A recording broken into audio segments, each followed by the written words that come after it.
Hey Waldo, fucking mooi spring buddy. So it's like, kan jy die wie sien daar? Daai donkernis. Daar. Ja. Ja.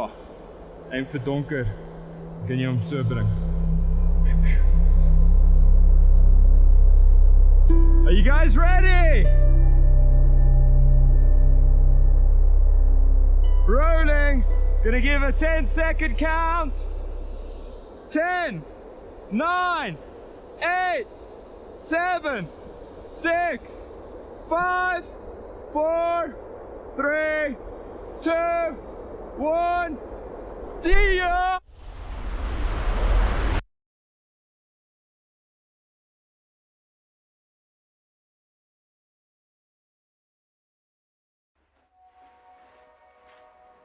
My name is JeanJacques Wallis. I've been skydiving for about 12 years now. I'm a wingsuit base jumper, current wingsuit base jumper.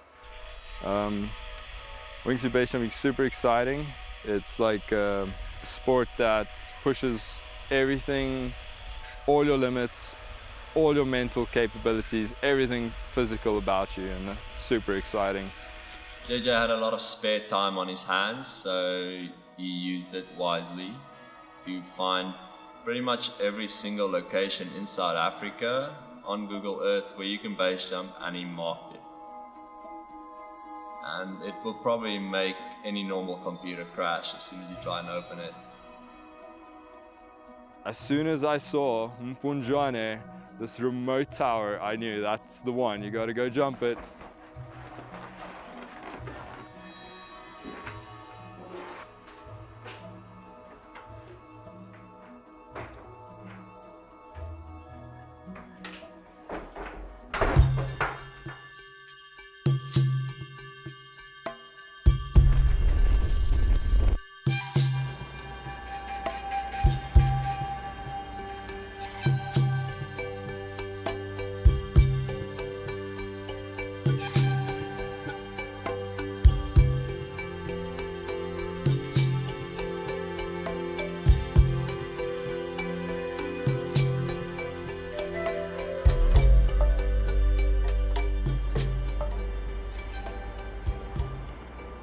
It's so thrilling to go somewhere that's still unknown. The area around Mponjwane Peak is still one of the most remote areas in South Africa. And you're gonna need to pick the people you take with to these remote places very carefully. They might need to save your life. And having people like Waldo there, it's someone that you can trust. You can trust your buddy, he's got your back, you've got his back. If anything goes wrong, you're gonna carry him out of there, doesn't matter what's going on. I've been jumping with JJ for the last 4 years, and we've done a lot together. Been in a lot of different situations that we maybe shouldn't have been in. And the way you handle it, you learn each other and how you fly and react to situations. And then when you're jumping off a cliff with someone, it's good to know that. It gives you, as soon as you get into a tight situation, you know exactly what your buddy's going to do, and you can anticipate for that and fly with him. Makes it a lot easier and a lot safer.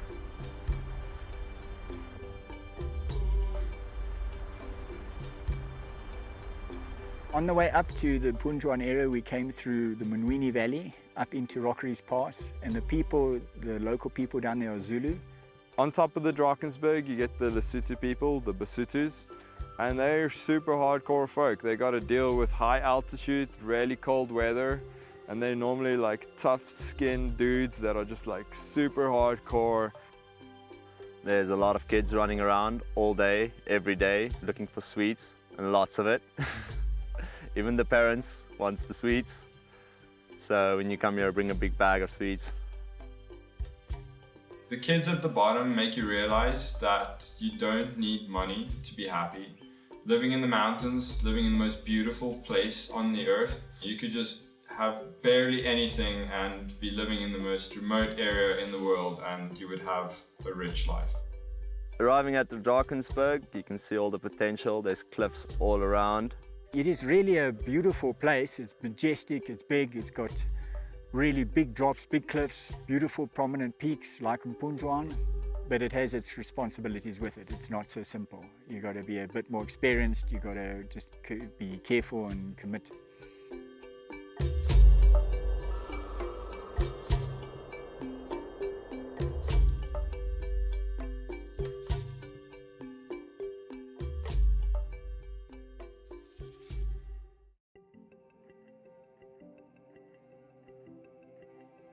Unfortunately, we did not have the luxury of having helicopters to take us to the top, so we just resorted to good old manpower.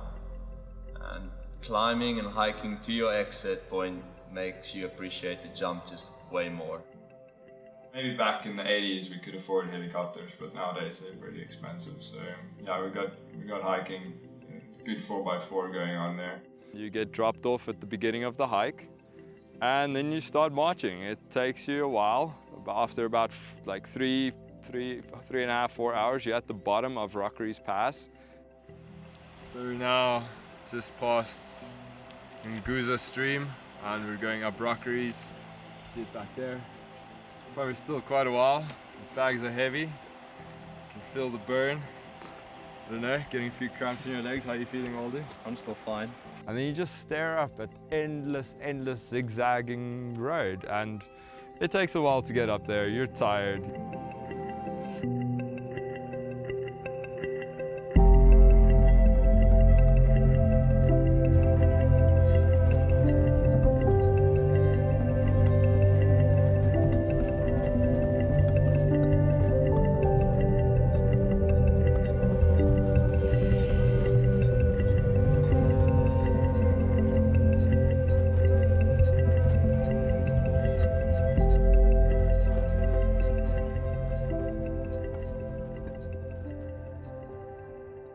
Mponjwane is a remote peak. It's never been jumped before, and our mission was to jump it first. When I saw the peak for the first time, I knew it's going to be a great challenge getting on top. We got to the top of Rockery's Pass, and then I knew everything was getting pretty real.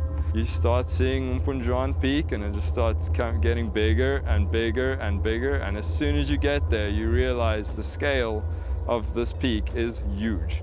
The vibe is insane. It's just like the energy that comes off the peak is crazy. To me, it's the biggest peak, because if I'm seeing it's the biggest peak from the North Peak. It's very high. It's very high. Mponjwane is one of the iconic peaks. You can see it a miles away from looking at the Drakensberg, and it's a challenge to climb, there's no doubt. The whole exercise just to get to the start of the route, never mind climb it, is dangerous and committing, and yeah, something not to be taken lightly. The rock's not so good. One often uses the grass as well. There's no like solid rock actually. If you get a really good grip, a good handhold in the Drakensberg, you must remember just to put it back. There's always danger in mountaineering, and loose rocks and the like. So it requires care and experience. The location of Mponjwane is very committing. If something does go wrong, it's not just an easy trip out of there. It is committing, and it is a serious incident if there's an incident.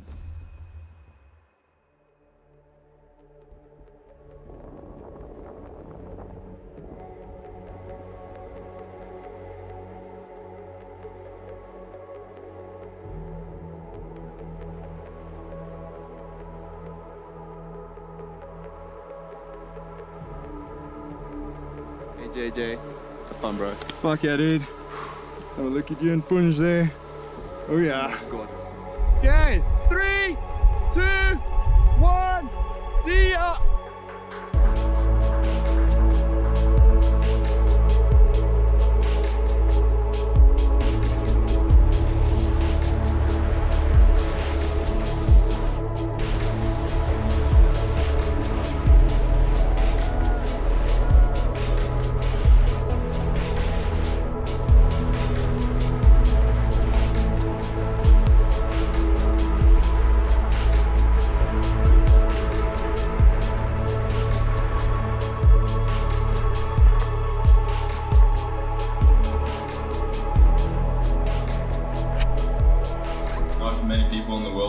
experience jumping off a mountain with a wingsuit, and doing that with your best friend, that's probably the best thing you can do in the world.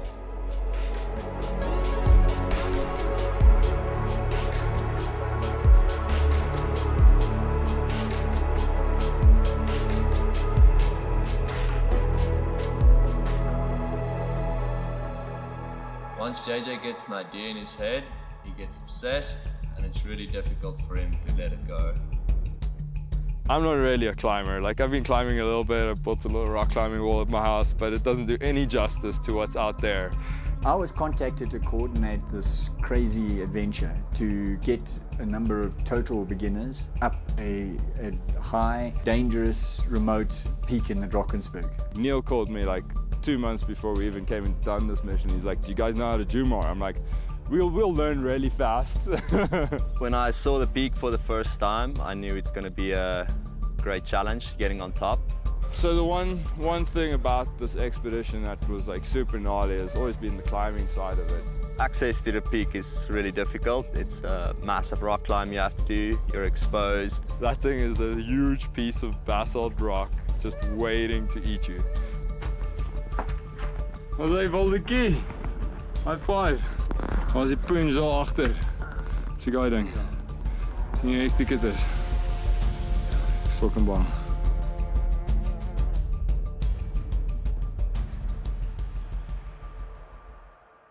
So now everything's ready.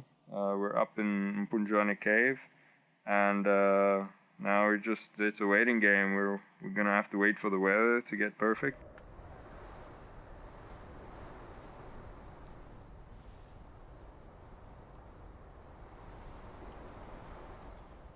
So we lived in a cave for 6 days, all of us.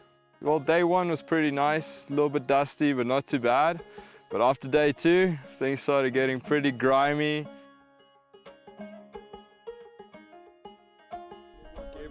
It was dusty, sweaty, stinky. Like day three, you could really smell the pong and the socks, and it was like, yeah, this is getting manky now. You get used to it. Eventually you don't care anymore and you just go with the flow. Just imagine 4 or 5 guys sitting, haven't washed for 5-6 days in a cave, all just living together, eating out the same pot, using the same spoon. It got pretty intense. Water was about a kilometer walk from the cave. At high altitude, it kind of gets to you. You have to do a water run 3 times a day.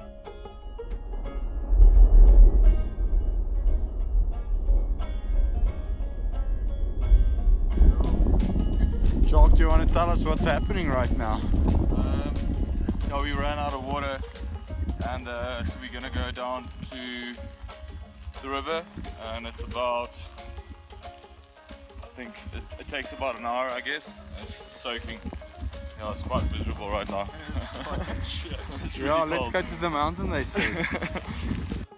I'm drenched, pants wet, thermals wet, shoes wet.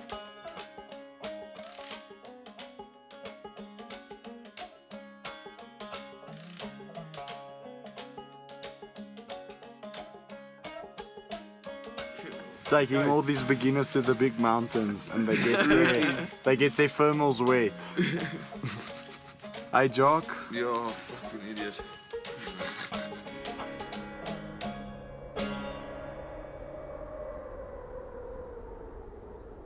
A lot of wind at the moment, and yeah, hopefully in the morning at about 10 o'clock it's predicted to die off. So yeah, we're gonna give it a go in the morning and wish us luck.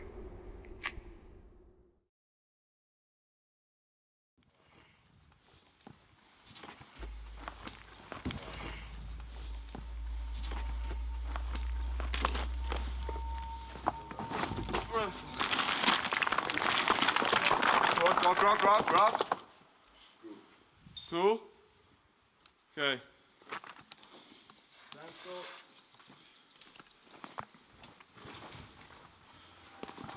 The next morning we set off into the dark to the base of the climb. To get to Mponjwane, you descend down these gullies and you have huge towers above you, and then you go down another gully and up. Because the peak is separated off the escarpment. You like climb down a grass gully, up a grass gully, down a grass gully. Having a big bag on your back with a base rig, wingsuit and rock climbing gear makes it even more exciting. It's pretty hairy. There's like a lot of loose rock. You're pretty much standing on where the world is eroding constantly. The whole exercise just to get to the start of the route is pretty dangerous and pretty scary. On the last gully, just before you get to the base of the climb, you have to go through the wormhole. I can only describe it as this vertical chimney full of loose rocks that are just balancing in space. So you got to creep carefully between these blocks and not, if you were to touch one or bump one above you, you're going to have 5 tons of rock crush you. So it is a very tenuous little move to get through this wormhole and down this loose gully to get to the base of the route. Climbing through the wormhole at night is super sketchy. It's like playing Jenga at night with your eyes closed.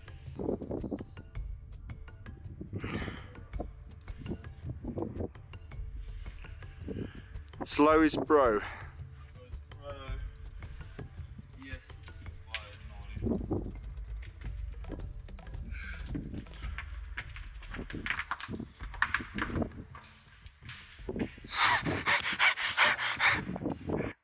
Well, lucky enough, we get to the base pretty safe and the rock climb starts. And we set out on our alpine expedition to go climb.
Wow.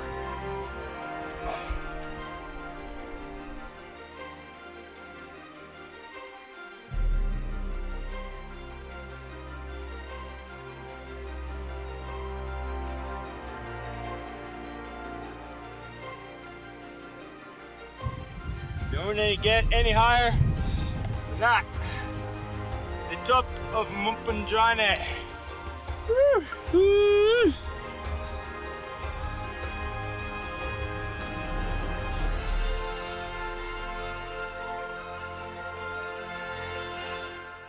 Getting to the last anchor, getting off the ropes and walking to the summit was a big relief, knowing I've made it. You're off the escarpment, just floating on a little island, and it's an unreal vibe up there. It's a magical place to go. The top of Mponjwane, there's magic up there, I guarantee you that. Now we just need to find a way to get down. Jump off and free fall down this bad boy.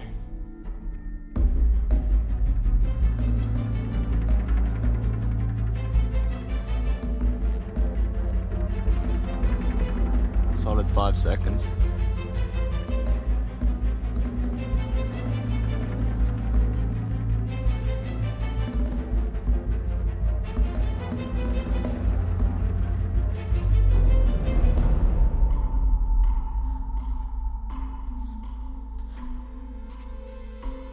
We thought it was going to be easy to find the exit point, and it proved us wrong. Not gonna work, Waldo. Doubt it. It's a Okay. bit sketchy, but a lot of ledges low down, not enough height to get going. Too risky. It was finding the jump on Mponjwane itself that was the difficult thing. The vertical isn't just walk up and get to the edge. You have to like ab down chimneys and traverse grassy ledges. It's really difficult to get to the exits on these things.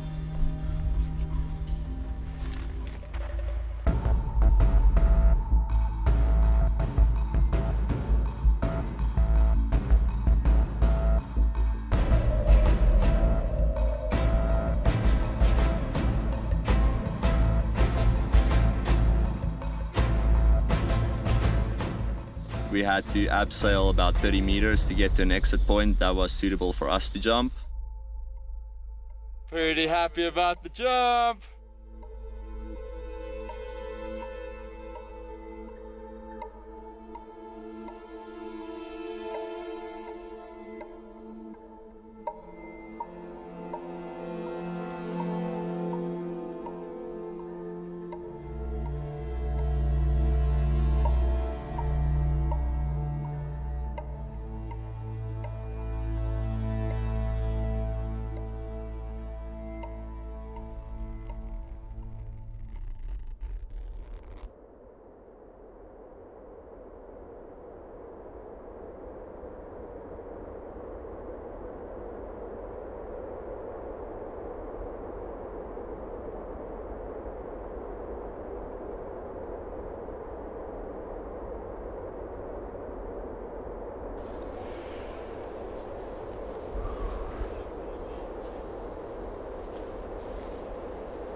Gonna give a 10-second count.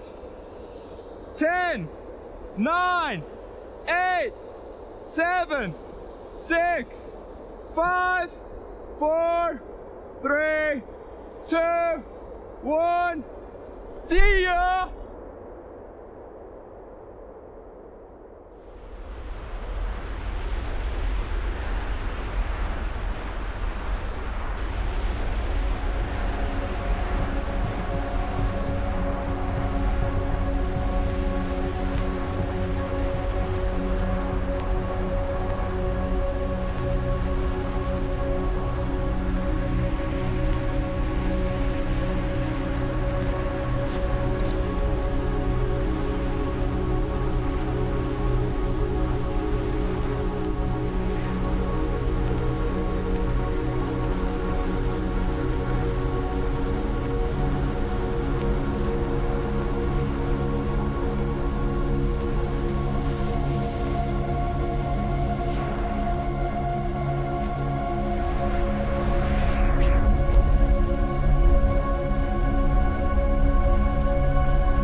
As soon as you lean forward, push off the exit, and you get to see what's underneath you, just everything goes away. You're in your zone.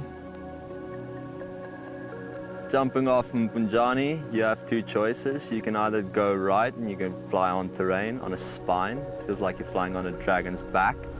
Or you can go left and just stay right next to big walls the whole way down. After 2 seconds, boom, suit's inflating, and you're out of there. And then it's just like a very visually stimulating experience. You're flying along very scenic terrain at like 250 kilometers per hour for about a minute. So it's a very unreal, magical experience flying a piece of nylon down some rock.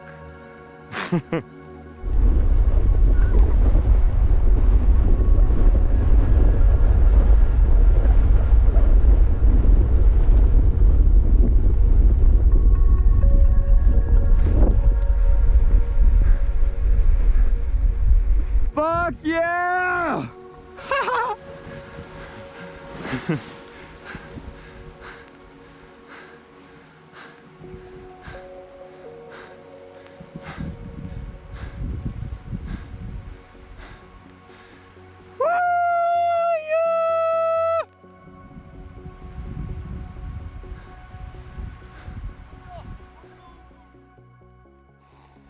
Van daar bo af. Woo! Totie. I first climbed Mponjwane when I was 14 years old, and I remember at that time really being intimidated by these huge towers and cliffs and such like around. And at the time I would have never have thought, gee, the people are going to base jump off this and wingsuit jump off this. That's at the time I would have never have thought would be possible. But it's great that people take that challenge and do such wild things. It's good. These people flying off in these jumpsuits of theirs, one couldn't have imagined it. It would have been far too dangerous you know, when we climbed Mponjwane, and it was inconceivable. So that as a development is quite phenomenal, let me say that. Mponjwane is a world-class wingsuit proxy line. Just the experience of jumping that peak was just absolute magical. I don't think anyone else can have that experience except for Waldo. He'll know what happened. And the only way you're going to figure out that feeling and that magic is to go and jump in Mponjwane by yourself, go huck yourself off that cliff and fly yourself down, and then you'll feel what magic feels like. It's out there.